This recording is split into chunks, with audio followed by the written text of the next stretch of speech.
You're listening to the Not Your Grandmother's Book Club podcast, where we read them so you don't have to. Like the show? Become a patron at patreon.com/NYGBC.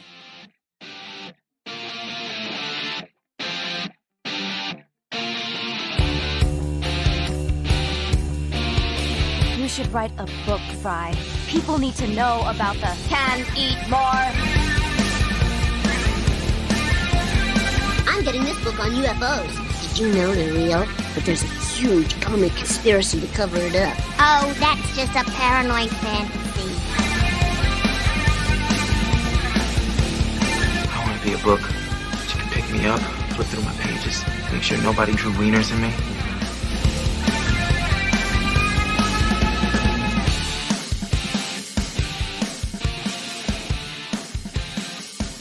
Hello, and welcome to the Not Your Grandmother's Book Club podcast, where we read them so you don't have to. Because our Dungeons & Dragons group kicked us out and we need a new fantasy world to get invested in. My name is Kevin, and I'm joined as always by my co-host Benedict, whose forthcoming 3,000-page historical fiction novel, written entirely in Esperanto, has been reviewed as available on Amazon. Benedict, where do we sit on spicy mustard versus regular mustard? Ooh, what are you defining as spicy mustard? Like a Dijon or just like a... So there are a variety of spicy mustards out there, right? And I have some stone ground mustard in the fridge right now that I used on one of my famous sandwiches not long ago. Because occasionally you want a little bit of that kick, right? Yep. And I'm 90% sure that they just throw some horseradish in there. I'm 90% sure that's all they do to make it spicy. Everything else is lies. And I also have the obligatory French's yellow mustard because it's what goes on 90% of the stuff. And I love mustard. I eat a lot of mustard. Yeah. So French's is the only that I will consider. I will not buy any other brand of mustard. Nothing else is real. I would always do a spicy mustard, I think. Always a spicy mustard. Yeah, because English mustard is spicy, like properly spicy mustard, so that's what I grew up with. So, but does it have, like I'm described, so I told you that mustard, I think, just has some horseradish thrown in there to make it spicy. Is it a different kind of spicy you're describing? Like, because I know a Dijon, right, has a little bit of kick to it. And for all I know, that might be, I don't know, that might be the recipe. Horseradish might be the recipe for spicy mustard. I have no idea what goes into it because I've never made mustard. I'm not that much of a hipster. But do you like that? Is it that what you're talking about? Like a Dijon? Or is there something different about British mustard? It's called Coleman's English mustard is what I know and what I grew up with. I don't know whether it's horseradish, but it's that like behind your nose spicy, you know? Yeah, that's what I associate with the horseradish. That's why. Yeah, so it might be that. It could just be similar flavors. I have no idea. But so I'm opposite of you. Occasionally I like the spicy mustard, but usually I just go for the French's yellow. Because that's that gold, that's that good stuff, man. That's what I'm waiting for. No, I get it. We just didn't, in the UK, weirdly, the one thing we're like, is like, yes, we'll have very hot horseradish and mustard, but no other flavor to our food. Thank you. Yes, I've experienced this. And don't forget vinegar. Don't forget vinegar. Oh, yeah. Yeah, that's true. That's true. I think I've talked before about how I tried to do a British food themed dinner night for one of my famous dinner nights where I host all my friends, and I couldn't find anything I wanted to eat. So can I just say, I'm looking at the reviews because I was trying to find the ingredients, and it has like community reviews of the mustard, and like the first one that comes up was introduced to Coleman's by my grandfather, and I am 76 now. Like nothing about the quality of the mustard.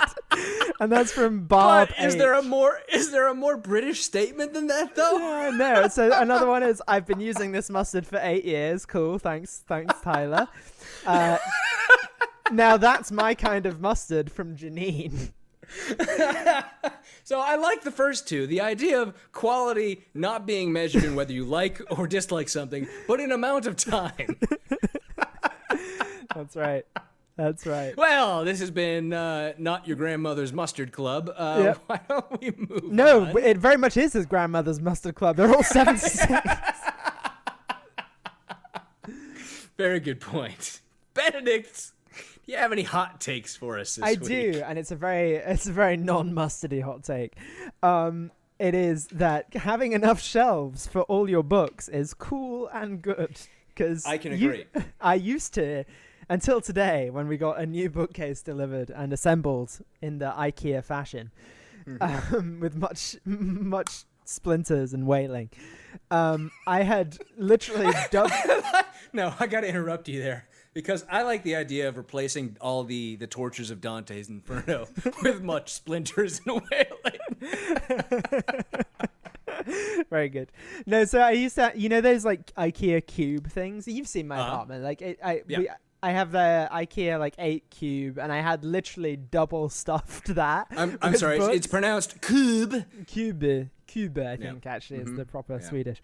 But yeah, it was filled so that like I couldn't even see the back layer of books, so I had to make judgment calls on which books I wanted to read in what order, and build the bookcase like that. And then now I can actually see all my books for the first time, and I think like that 3 is, years. and you gave me the 5-cent tour earlier today by moving your computer screen around so I could see it through the camera. And I gotta say, I've been at your place previously for the old arrangement, right before the couch movement and the new art on the walls. I gotta say, man, you put together not to be too harsh, but a swell looking apartment. Thank you very much. That means a lot, Kevin. It really does. It really does. You're welcome. Do you have a hot take? Yes, I have, as you wrote succinctly in our notes, some shit about parks. Yeah, I wasn't really listening when you said what it was going to be, so it just, I don't know, something about parks. So I went on a date. I went on a date earlier today, which cute. was nice, and because it's Rona, right? And we all want to be safe, and plus, most women, understandably, are worried that anyone they meet off of the various dating apps is going to murder them. We met in public, and we met at a park. We met at, I forget the name already, but I think it's called Rock Creek Park here in DC, which is a lovely park. We spent the afternoon, we had a little picnic, and then we walked around with the hiking trails. It was really great. There's a little creek that runs through there and everything, and really a lot of fun. But my hot take is, I think parks are underrated. Because and I'll tell this story, I'm not embarrassed by this. Yesterday, I was preparing to do this show, and I try and write down my hot takes ahead of time so that I'm prepared, unlike you, yes. And I had written down, I'm not sure what I'm supposed to do at a park as an adult. Because, I was thinking, I had never been to this park before, so I didn't know there was more like hiking trails and stuff like that. I was picturing like, a park with grass and a playground and things. And so, I think now, after being at this park all day, parks are awesome, and we need more parks, which should be, like when you visited me when I lived in Berkeley, we went to Golden Gate Park, right, which is I think more in the vein of this type of park, right, where open expanse with lots of areas to go and explore, versus the, like in a city, in the middle of a city where you get a park, which is like half a block with some grass and a playground, like I was talking about. Clearly, you've never been to Central Park, which is more than half a block. I've been there with you, but I'm talking about we need more of both kind of parks, right? We need more of both. We need more green spaces in our communities. To be fair, I think like most of America is parks. We just don't spend much time in those bits of America. I've driven through those bits of America, my friend, and I wouldn't call them parks so much as fields of corn, or AKA the entirety of Nebraska. But that's it for my hot take. I really enjoyed the day at the park, and I'm not just saying this because I know that the person I was on a date with listens to the show now. But I really did enjoy. Hello and welcome to this person. I really did enjoy my day at the park. It was very nice. But Benedict, let's move on a little bit. What's on your bookshelf this week? On my bookshelf this week is The Warmth of Other Suns by Isabel Wilkerson, which is, I think, a Pulitzer Prize-winning nonfiction book about the Great Migrations and black people moving up from the South to the North and West in search of a better life and to get away from the South at the time, which obviously was not a good place to be for them. Understandable.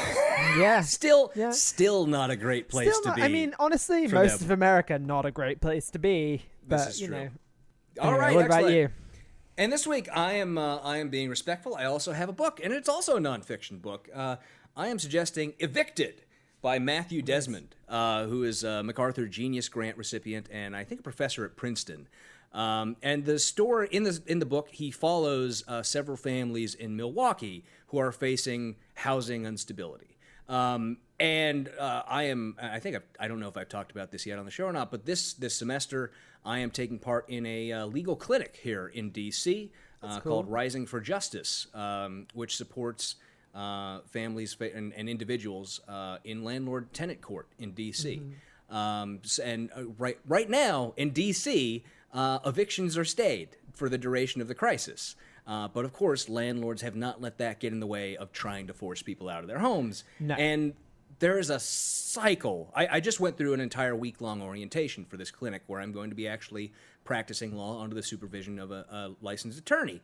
And it is horrifying. Some of the things that I had a vague sense that, yeah, obviously it's very bad for people who are living in low income and have issues with rent stability and things like that. I had no clue how bad it could be. And this book was one that was suggested before the orientation, and then I picked up and read. And it is eye-opening how the struggle is for people who are living in the projects or in various federal or state or local programs for housing, and how hard it is to maintain that life and how you get trapped in that cycle. So I very much recommend it. Did you ever read, I recommended this a few weeks ago, and I got round to reading it after I recommended it, but The Color of Law by Richard Rothstein. No, I never got around to reading that. So it's about like the redlining of African American districts, Right. and how de jure segregation basically was created in America, and still exists in lots of places. I think that's something that was referenced in several things. As part of this orientation, we were recommended to watch two documentaries, Chocolate City and What Happened to Chocolate City, which are both about Washington, D.C., and are fantastic documentaries. And I'm pretty sure they were referenced at one point. That book, Color of Law, was referenced because redlining is how we got to where the fuck we are. Yeah, it's not great. And how the projects were created and like federal housing used to be for middle class families, and then they were like, no, everyone should own a house, but not black people. Yeah. They can. So fucked, anyway, man. read Bad that situation. book. It's really good. Like along with Evicted, I think The Color of Law would be a great companion read to that. Excellent Anyway, should we talk suggestion. about shitty books? Yeah, so a little bit of housekeeping before we get on to the main thrust of the episode this week, and that is just that we are going to be doing the drawing to give away our copies of Triggered by Donald Trump Jr. over on this month's patron-only bonus episode, which will probably be coming, if I had to guess, very end of the month, because I just looked at the calendar, and next Sunday is the 30th, when I know we'll be recording it. We always end up doing it at the very end of the month, but I guess that keeps it on a semi-regular schedule.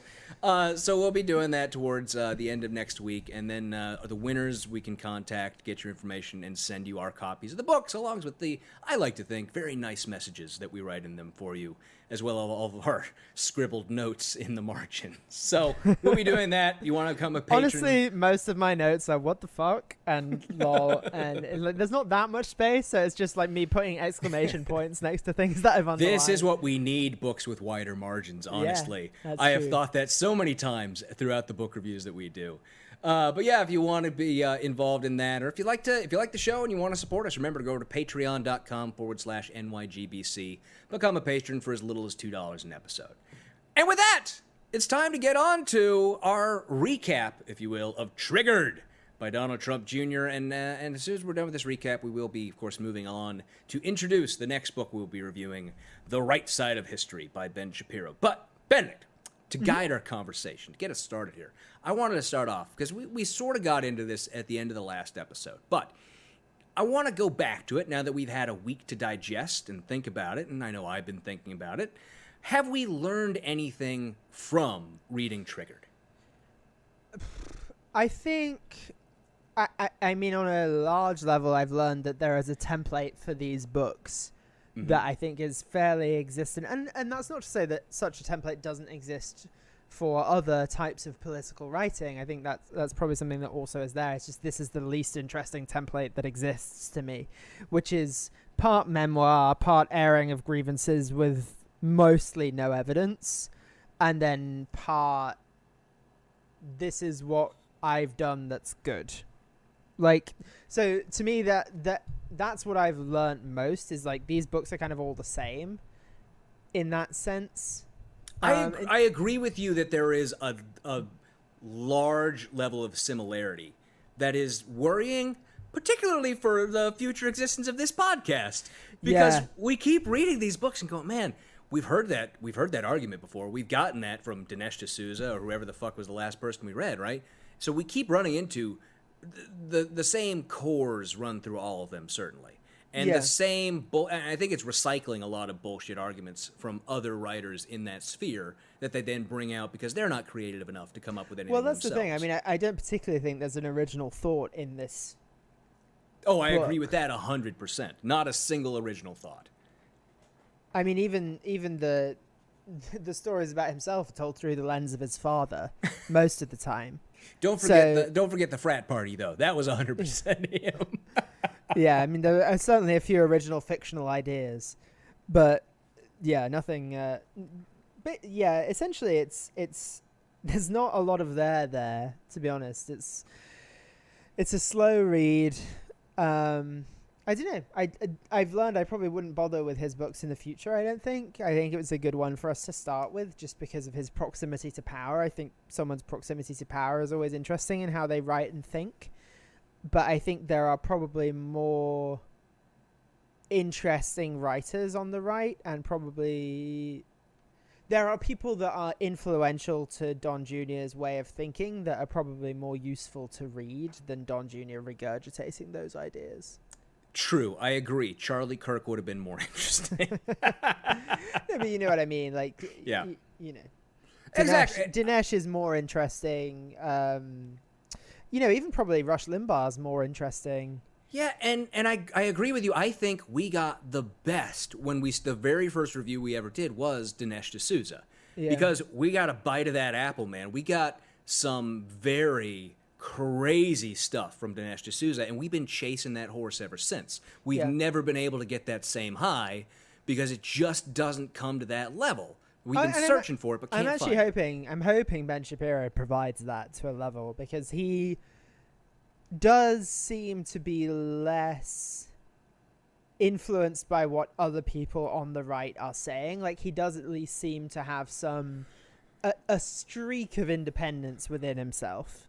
Like, he's one of those people that maintains that air of, I'll criticize my own party if they're wrong, but I just think they're right 99.9% of the time. Yeah. But it's that 0.1% that I'm interested in, and where that disalignment comes from. And I hope that... Sorry, I'm very academic this episode. I'm not making a lot of jokes, but I'm on the literary analysis side of it. But that's what I'm interested in. Well, so just to continue on, what do you think was the most egregious chapter of Triggered? Oof. Okay, you're gonna have to give me a second. You're gonna have to give me a second while I look through. Why don't you say yours? And so, I think I have a tie, right? I mean, the anti-trans chapter was pretty awful. That was in terms of just like an assault of awfulness. Just out front bigotry. Yeah. Yeah.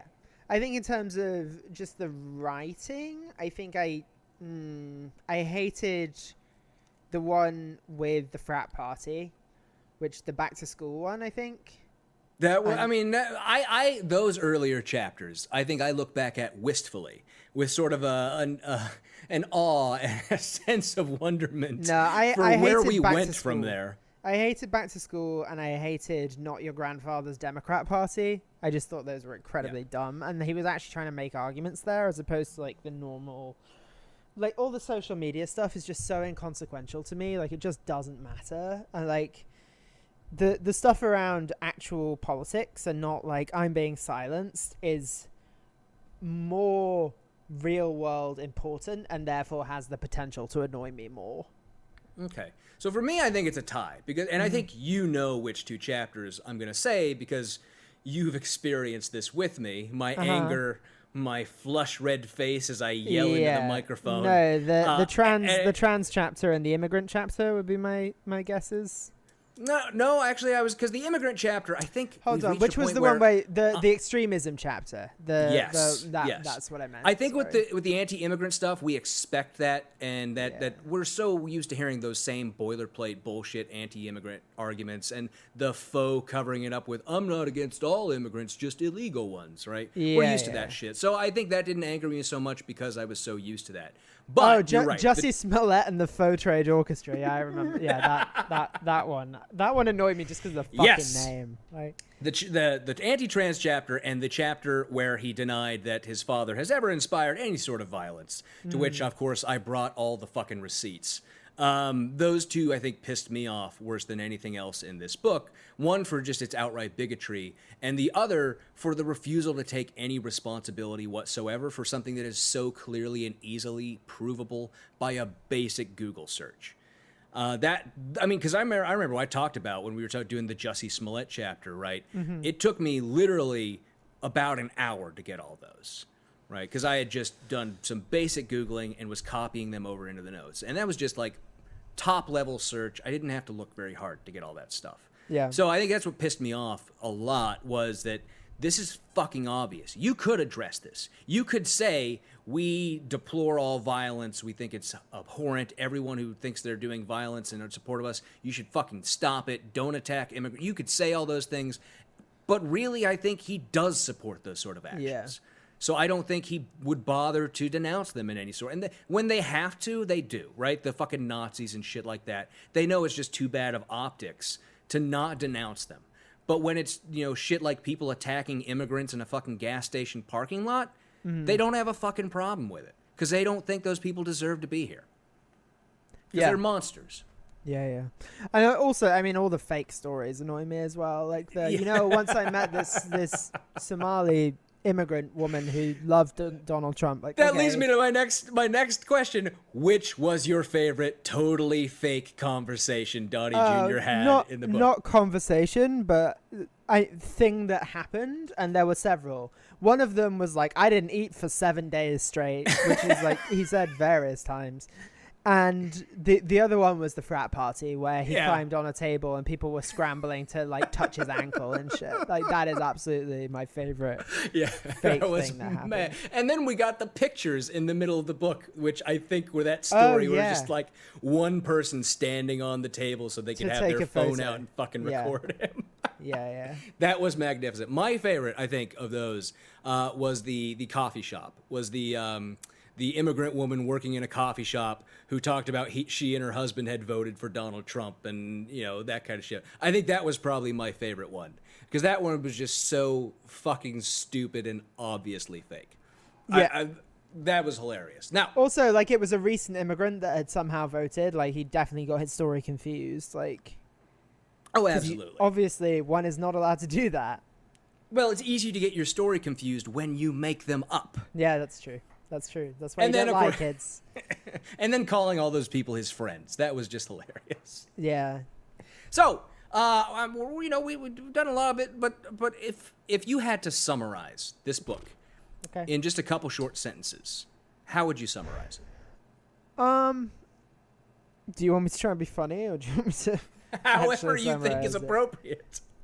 I think it's someone reckoning with their role in this world that will always be inferior to their father and trying to justify that through a lens of politics. Very good. And I was going to go similarly. I was going to say someone trying to justify their existence despite having almost zero accomplishments to their name. So we're simpatico, my friend. We are simpatico. There you go. But that's I think we may reference the book in the future, but is that it? Can I throw this fucker out? I mean, send it to a patron. Well, I have one final question, and that is, how do we feel having gotten through this book? What's our emotional denouement having been through this book? Denouement, I like that. Relieved to have closed it. I think a little saddened that it's a bestseller.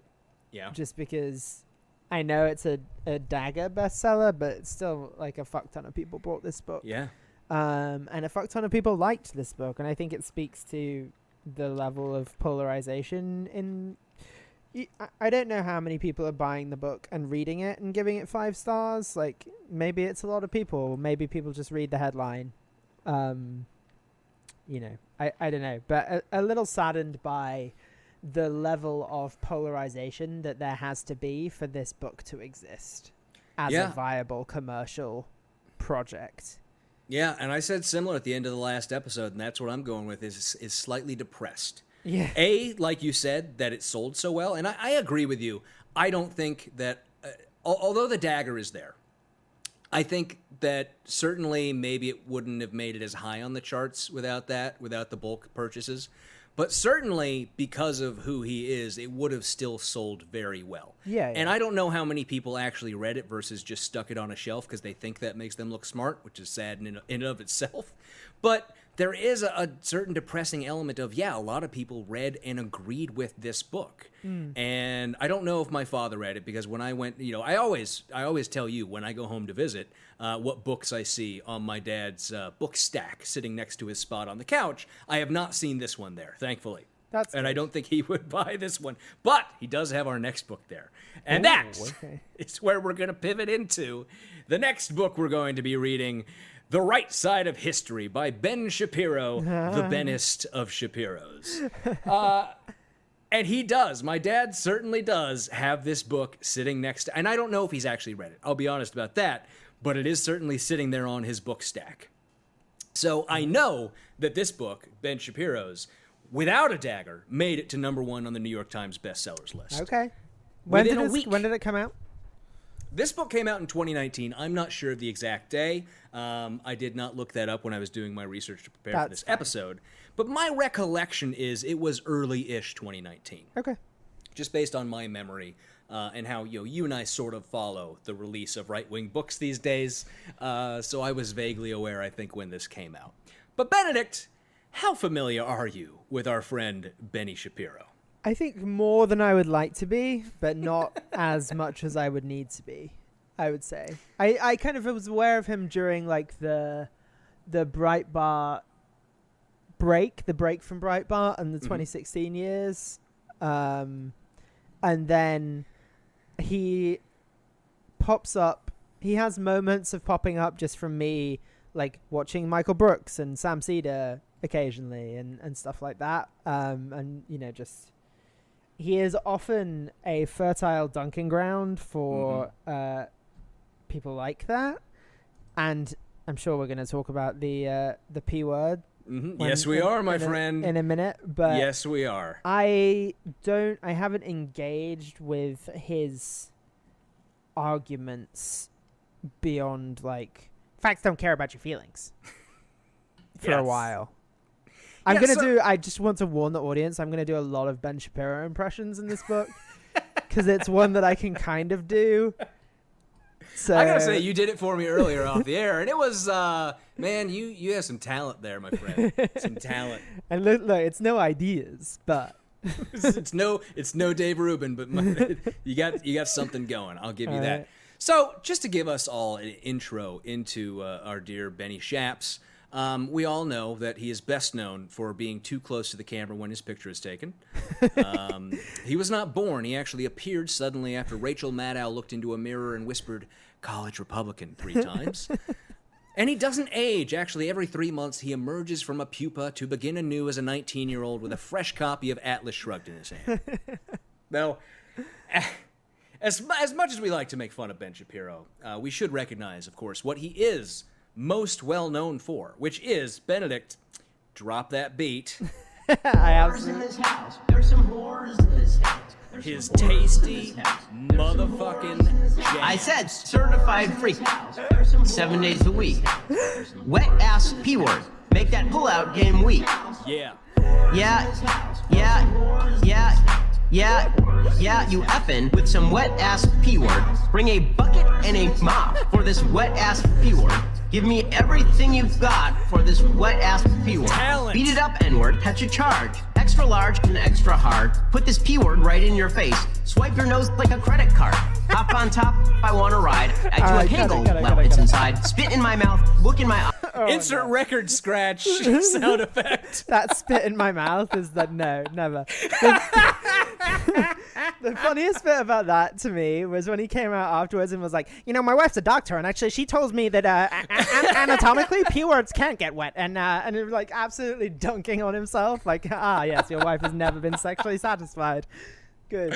Oh, Christ. So, that, of course, is a remix of Benny Shaps's, I believe this was last week as we record, not the week that Feels just like passed, but the week prior. literally years ago.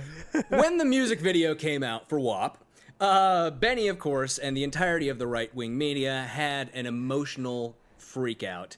And someone had to step forward to address that, and Benny himself decided, I am the one. Yeah, And this is my time. recorded the response, which has not aged well at all. But it didn't come out well. Like, it's not that it was like, everyone was like, yeah, that's the right take at the time. Like, normally when something ages poorly, it's like, okay, I can see why they said this, but then like context since has shown that maybe that wasn't the most advised take. This was never a well-advised take. No, but I think we can all agree, based on that remix, that Benny's rap game he's got a SoundCloud now, and I think he's trying to fill it out. He's gonna be working on new tracks in the near future. Does, by the way, prove to me that having a daily radio show is just gonna get you in trouble. Oh, absolutely. Like, if you talk on record for more than an hour a day, you are gonna get remixed into shit. Is it a radio show, or is he? I didn't know if he was still on the radio. I think it's a YouTube show. Yeah. But the format is a radio show. It's like him talking to camera and like talking to the mic as if he is. It's like a talk radio show. Exactly. It's an Alex Jones show. Yeah. A slightly more credible Alex Jones show. But so just the actual background on Benny, he is actually fucking older than us. He is 36. Wow. He is 30 fucking 6. He was good. born on January 15th, 1984.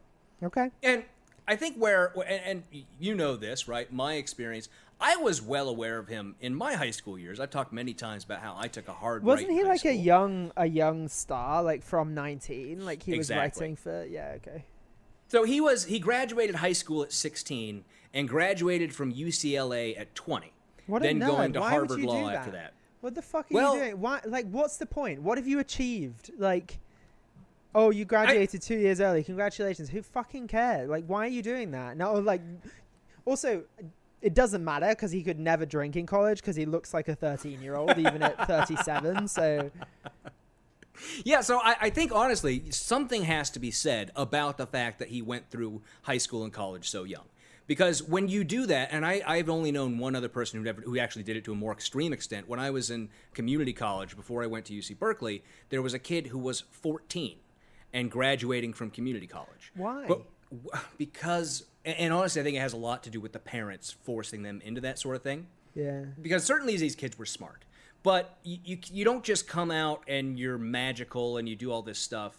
I think it has a lot to do with parents pressuring kids into that speeding through things. Maybe, but the thing is, like, I was asked to go up a year. So, but like, I'm a summer baby. So Right. I would have been. That's a lot different than I think this situation. No. that we're talking I was asked to go up a year on top of that. So like I was asked. So some of the kids that in the year they asked me to go into would have been nearly 2 years older. Right. And when you're going through puberty, that fucks you up developmentally. Like if you're Yeah. 2 years younger than some of the people in your class, like you are ripe for bullying.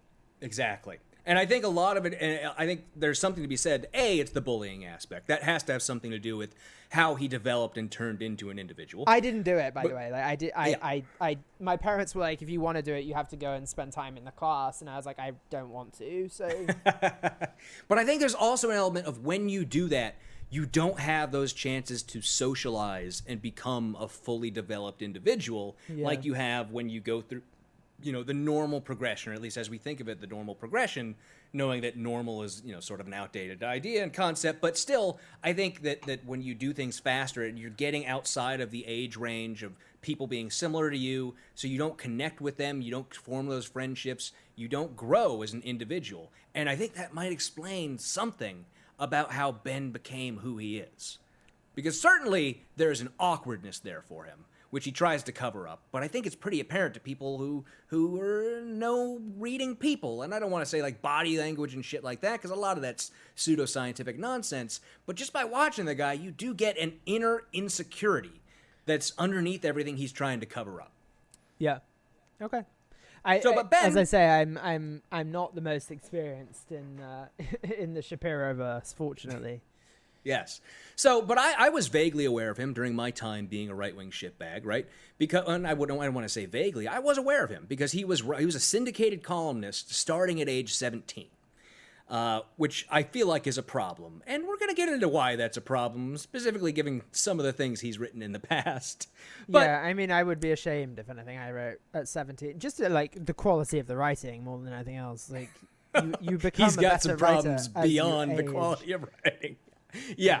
So, but I think I was vaguely aware of him, and I knew of him and the things he's writing. You know, I was heavy into Breitbart and stuff in those years. But then around 2012 is when he actually joined Breitbart and came on as an editor at large. So age 17, which would have been somewhere around what is that, 2002-ish, something like that. If you're born in 1984. Oh, that's a bad time.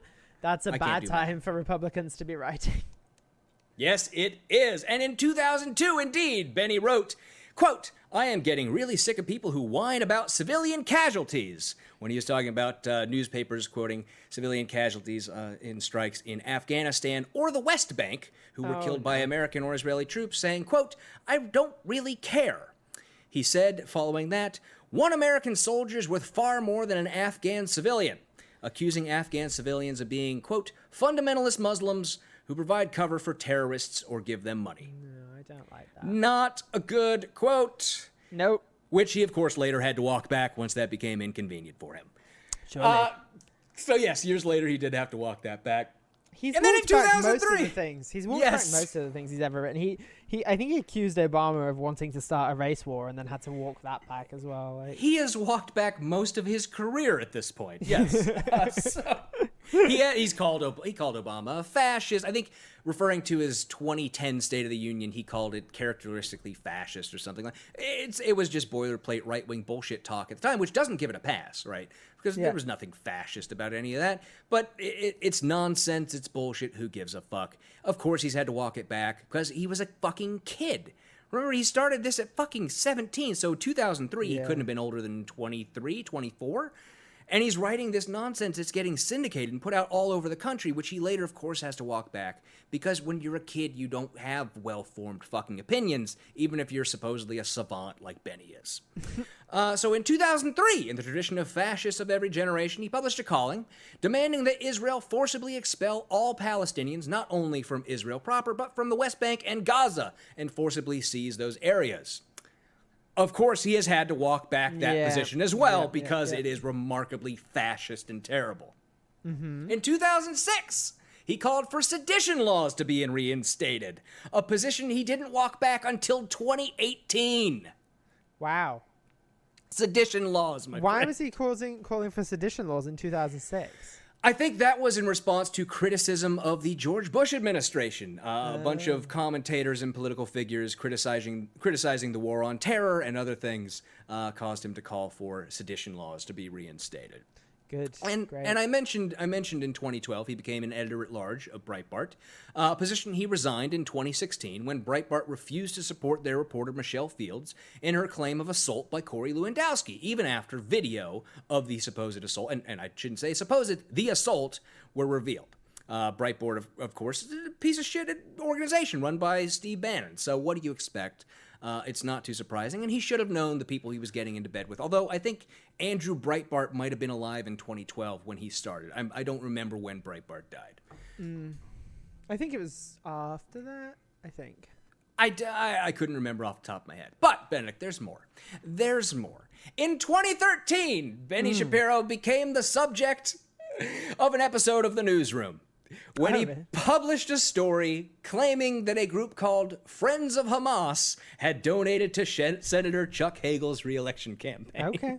Now, I don't know if you ever watched The Newsroom when it was. I don't remember if it was on HBO or Starz or Showtime. Didn't make it one to of the those. UK, I'll tell you that much. Good show. Honestly, good show. I have a thing for Aaron Sorkin, right? Aaron Sorkin did The West Wing, and I'm just a fan of good, and people will always criticize The West Wing and The Newsroom as being like idealistic and idealized forms of the way these things actually work, which, yeah, that's true. But it's just good schlock, and it's well done TV with excellently written dialogue, because that's what Sorkin does, right? Yeah, Those long panning Gone camera everywhere. shots, the walk and talks. He's excellent at that kind of stuff. His shows are fun to watch. But The Newsroom, which was the show he had, I believe it was Showtime when it was airing. It was either Showtime or HBO. Had an episode in which one of the plot lines was that a reporter working in this fictional newsroom had made a joke about a group called Daughters of Jihadi Excellence donating to a congressional candidate, or I don't remember, it was a candidate for something or other, in which, in the episode, the people who picked up on it and reported it as real was the Gateway Pundit. Oh, good. Now, the reason why they had this plot line in the episode was based on this article that Ben Shapiro published, where this is based off of a similar situation, where an individual made a joke claiming that a group called Friends of Hamas had donated to Chuck Hagel's campaign, and Chuck Hagel was then at the time, I believe, under consideration by the Senate for some position or other in the Obama administration. And Benny Shapiro, of course, published this as though it was true. Only problem is, like in the Newsroom episode and in this situation, no group called Friends of Hamas existed or ever has existed. Why would it? Because it was a fucking joke someone made. Yeah, that That makes Ben perfect then sense. reported as true. Yeah. And funny enough, the situation was it came about again about 6 years after that, with someone raising the rumor against an Elizabeth Warren staffer. So in, I want to say 2018, someone, and I think it was like the Washington Free Beacon, which is a shit-full right-wing rag, ran a hit piece against a Warren staffer claiming basically the same thing. Which is just hilarious. And they basically just stole the idea that Shapiro came up with and ran with that. So it's excellent. I love that so much that then it made it into one of my favorite shows, because The Newsroom is excellent. It's just a really good show. You should check it out. Go watch The West Wing. It's all on Netflix. I love The West Wing. I don't care if you criticize me for loving The West Wing. It was just a great show. You can't have it better than the walk and talk and the voice of Kaiser Permanente.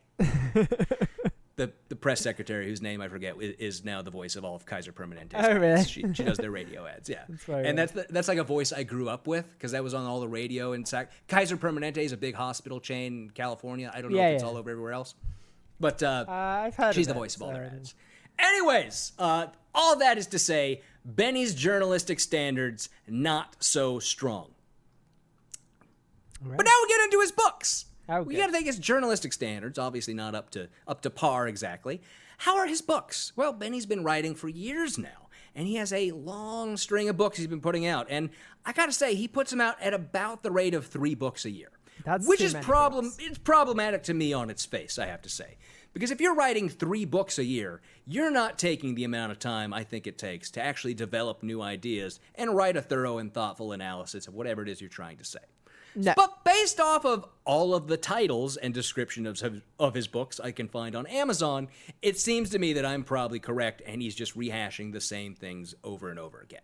Okay. So to give you an idea of some of the books that Benny has written, that we will not be reading, some of the other books he has put out include this year, from July 2020, How to Destroy America in 3 Easy Steps. Is that a retrospective of the last 4 years? Which I think he knew people would make that joke when he wrote it. But according to the description on Amazon, here's one of the lines from it. Who are the disintegrationists? From Howard Zinn's A People's History of the United States to the New York Times 1619 Project. Many modern analyses view American history through the lens of competing oppressions, a racist and corrupt experiment from the very beginning.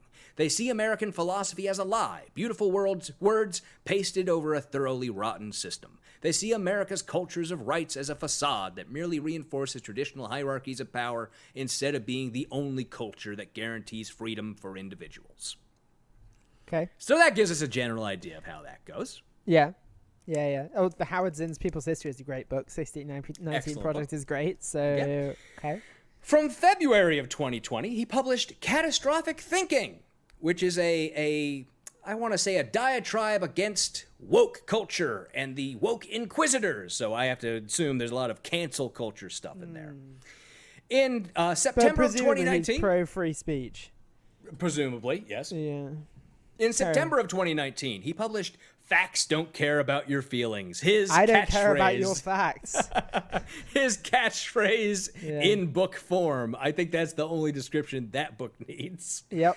He also published that year Whining Doesn't Win in April 2019, which, surprisingly, being published only a month after The Right Side of History came out, I have to assume not that thoroughly done is the only way I can assume about that. What the was rest that of one called? these, Sorry, you broke up a sec. Whining Doesn't Win. Oh, yeah, it does. Yes. You clearly never met a child. But looking through some of it, it's all rehashing the same thing. I think you can get, just based off of the titles, that it's all pretty much the same thing. Evil in America, published in 2017. True Allegiance, published in 2016. A Moral Universe Torn Apart, 2016. The Left's Bantam Wars in 2015. It's all the same culture war bullshit that he's been doing forever. That's his entire grift. And I think it's a little different than what we've got from people like Dinesh D'Souza in that way, in that D'Souza at least tries to make sort of historical arguments, whereas I think most of Ben's are based in the sort of pseudo-philosophical culture war bullshit we've gotten from the right for a number of years. Yeah. Yeah. I should also mention his first book was published in 2004, and it's great. It's titled Brainwashed: How Universities Indoctrinate America's Youth. This is, of course, a year before the year, I think, that he graduated college and before he left to go off to Harvard Law School. Oh, good. So very good. Yes, I can only assume that is magnificent, although sadly we will not be reading that. But Bennett, we are here for a special purpose, of course. We are here for The Right Side of History, his most recent book. This one we are going to be reading. This, of course, I mentioned, was released in 2019, one of the 3 books he released that year, and became a number 1 New York Times bestseller within a week of its release. Now, it is supposedly inspired by him being protested against at a college appearance in 2016 at California State University, Los Angeles. And he attributed him getting protested to a decline in Judeo-Christian values in the United States, which I want you to just reflect on the hubris of thinking that the reason you're getting protested is because Judeo-Christian values are on the decline in the United States. Love that. Magnificent. It really is magnificent. But is it essentially, based on my skimming so far, an attempt to provide a stilted intro to philosophy book for right-wing zealots so they can toss out phrases they don't completely understand in completely inappropriate situations where they don't even fit. And that's not just based on my skimming, I should say. It's also based on my interactions with my own father, who I think has read this book. Very good. Because I have, in my flipping through, noticed a few things that are oddly reminiscent of things I've heard from my dad. But Okay. I do want to go over some of the blurbs on the back of the book. As we know, you put out a book, you give it out in pre-release to a bunch of people to read and write reviews for. And the individuals on the back of this book include Arthur C. Brooks, author of The Conservative Heart and Love Your Enemies. And his review goes as follows, quote, "It is easy to lose heart when we see tribalism and moral relativism washing across America. Ben Shapiro's The Right Side of History is a ray of hope, showing a new generation of leaders how to defend the values that have made our country free and prosperous, and to do so with confidence and generosity."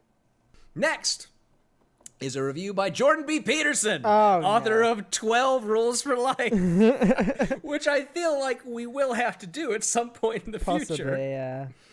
And his review goes, quote, "This is a book for people dying to grow up. A book for a culture that risks devouring itself if the people who comprise it refuse to grow up." That was basically a rephrasing of the first sentence. Yep. "It's a book most suitable for our immature, confused, complex, but exceptionally promising time. I hope the wisdom it contains aids many a troubled soul in finding and treading the straight and narrow path and forward and uphill. Everything we have built, everything we currently have in our great good fortune, depends more than we can possibly imagine on each of us managing to do precisely that." All right. Nonsense. Yeah. It's Yeah. nothing. There's not a lot there. Next is a review by Daniel Hannon, author of Inventing Freedom. Quote, Ben Shapiro is blessed with the gift of taking complicated ideas and making them catchy. Okay, I think this is a British MP, Daniel Hannan. I don't know if he is, but I love that so much because it's almost getting the point. It's almost getting who Ben Shapiro is. Right. Here he applies that gift to the story of Judeo-Christian civilization, from Moses and Solon to its culmination in the modern American Republic. It's a beautiful song, and Shapiro sings it beautifully. But this is no lamentation, no threnody. It is a hymn of hope, and when you get to its end, I promise you will feel better. I think that's what it's really about. It's about making the reader feel better. Yeah. And finally, the last review is Nikki Haley, former permanent representative of the U.S. mission to the United Nations, who said, quote, Ben Shapiro knows the power of his voice. He stands up and fights for what he believes with time-tested ideas. The right side of history is thoughtful and well-reasoned, exactly what Shapiro critics don't want you to hear. Ooh. They don't want you to hear what we are going to spend several months reviewing and delivering. I guess we are the they there? Yeah, I think we're part of the they. We are always part of the they, yeah, absolutely. I haven't gotten my Soros check this month, but I think we're part of the they. No, yeah, it's okay. That's all right. We'll be fine. We got so much there that is close to the point, right? I think part of it is this book is not for changing anyone's mind, right? No, nobody who buys this none book, of these are. Exactly. Nobody who buys this book is going in without already basically having these ideas and concepts internalized, Some sense not knowing how of to phrase them. Judeo-Christian values, and I want to know, like, I want to argue with the libs, and this will give me the ammunition to do that, I think. Yes.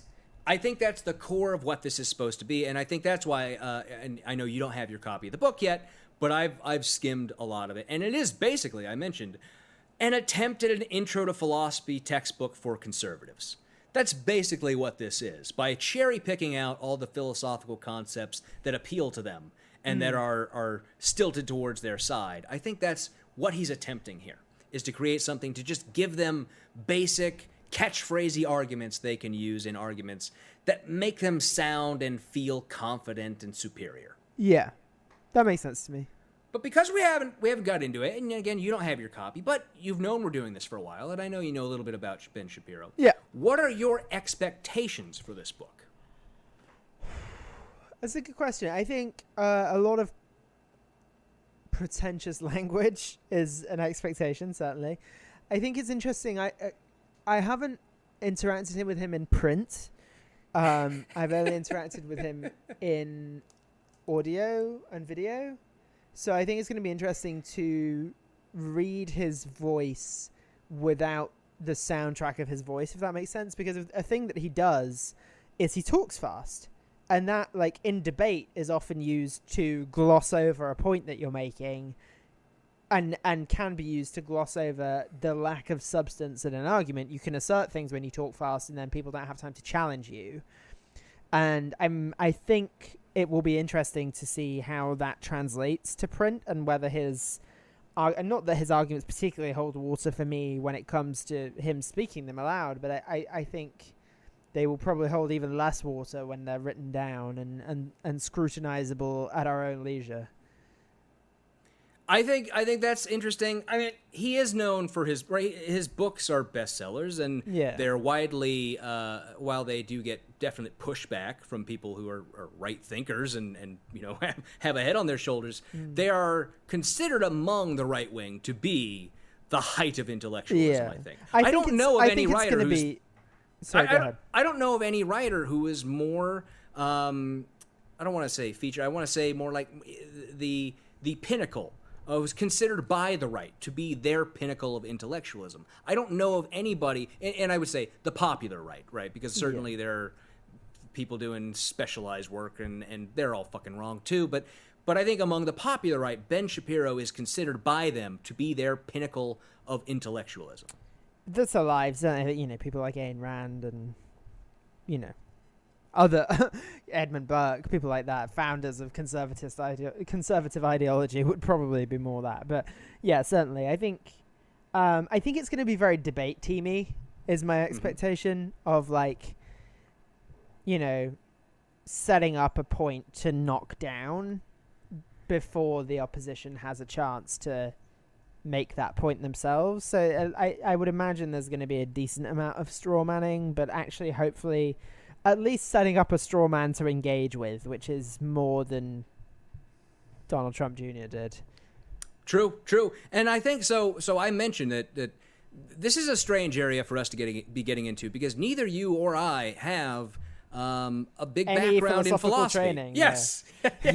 Yeah. I mean, your education was in foreign languages and literature, and I was political science and law, which involves philosophy. But I did some early religious philosophy.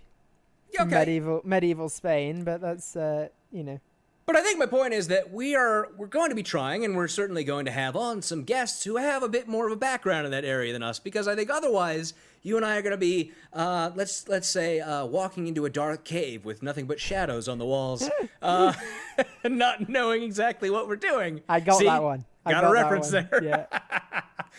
So we do have coming up in the upcoming weeks Aaron Rabinowitz of Embrace the Void and Philosophers in Space, who's a good friend of the show from way back in the day, been on with us a bunch of times. So he's going to be coming on in a few chapters. But for the listeners out there, if there are people you have in mind who have a philosophical training or knowledge that you think would be worthwhile for us to have on the show, certainly reach out to us and let us know, and we can see about trying to get people to come in and be involved. So you know where to reach us. We can be found on Twitter at NYGBC Pod, on Facebook. You can also, of course, send an email to the email account, kevinandbenedict@gmail.com.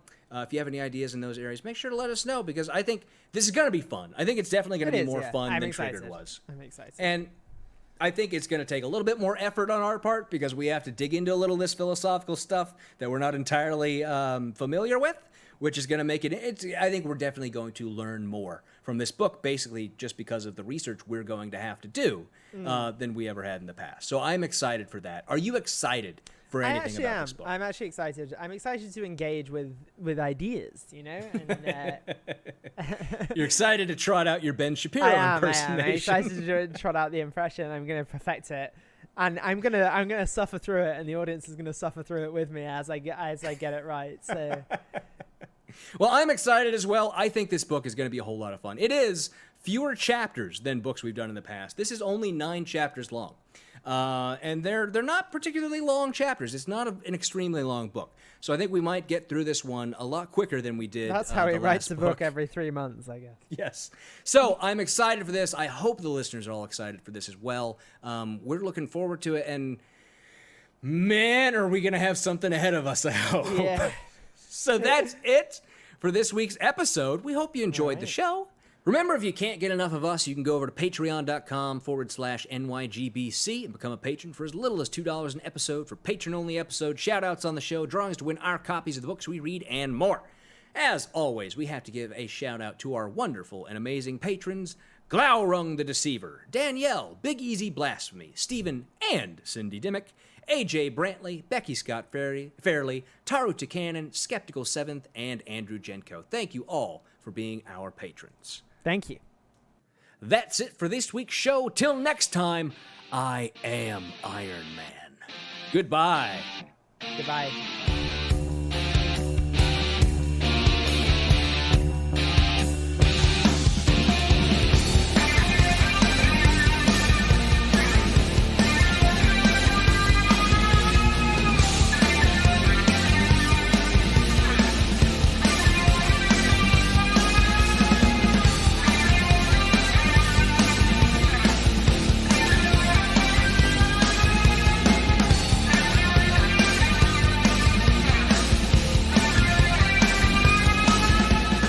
The Not Your Grandmother's Book Club podcast is a production of Kevin and Benedict Productions. Copyright 2020, all rights reserved. Music for this podcast is by Silverman Sound Studios. Find out more at silvermansound.com.